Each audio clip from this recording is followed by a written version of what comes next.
ডিম, সুজি আর ময়দা দিয়ে বিকালের জন্য সহজ একটি নাস্তা রেসিপি শেয়ার করছি। চাইলে চুলায় চা বসিয়ে দিয়ে 10 মিনিটের মধ্যে এই নাস্তাটা তৈরি করে দিতে পারবেন। নাস্তাটা খেতে অনেকটা ড্রাই কেকের মতো লাগে। তো নাস্তা তৈরি করার জন্য প্রথমে নিয়ে নিচ্ছি একটা ডিম, সাথে দিয়ে দিচ্ছি হাফ কাপ পরিমাণে চিনি আর দিয়ে দিচ্ছি 1 চিমটি পরিমাণে লবণ। এখন এই ডিম, চিনি আর লবণ একসাথে ভালোভাবে ফেটিয়ে নিচ্ছি যাতে চিনিটা ভালোভাবে গলে যায়। তো ফেটিয়ে নেওয়া হয়ে গেলে এখন দিয়ে দিচ্ছি 1 কাপ পরিমাণে ময়দা আর দিয়ে দিচ্ছি হাফ কাপ পরিমাণে সুজি। এখন এই ডিম আর সুজি ফেটানো ডিমের সাথে ভালোভাবে মাখিয়ে নিচ্ছি।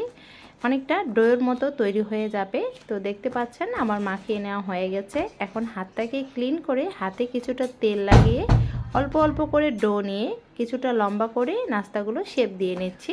আপনারা গোল অথবা যে কোনো শেপ দিয়ে নাস্তাগুলো তৈরি করে নিতে পারবেন। তো একইভাবে সবগুলো নাস্তা আমি তৈরি করে নিয়েছি। এখন নাস্তাগুলো ভেজে নেব। নাস্তাগুলো ভাজার জন্য হাঁড়িতে পরিমাণ মতো তেল দিয়ে নিয়েছি। তেলটা হালকা গরম হয়ে গেলে নাস্তাগুলো দিয়ে দিচ্ছি। তেলটা খুব বেশি গরম করে নাস্তাগুলো দেওয়া যাবে না, এতে করে নাস্তাগুলো খুব দ্রুত কালার চলে আসবে। হালকা গরম হলে নাস্তাগুলো দিয়ে দিতে হবে এবং হালকা আঁচেই ভেজে নিতে হবে।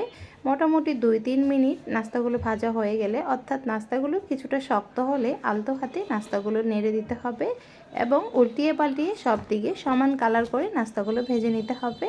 তো আমার নাস্তাগুলো ভেজে নেওয়া হয়ে গেছে, দেখতে পাচ্ছেন সুন্দর একটা কালার হয়েছে।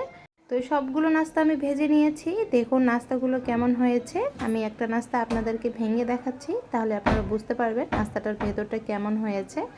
দেখুন অনেকটা কিন্তু ড্রাই কেকের মতো, আর খেতেও কিন্তু ড্রাই কেকের মতোই লাগে।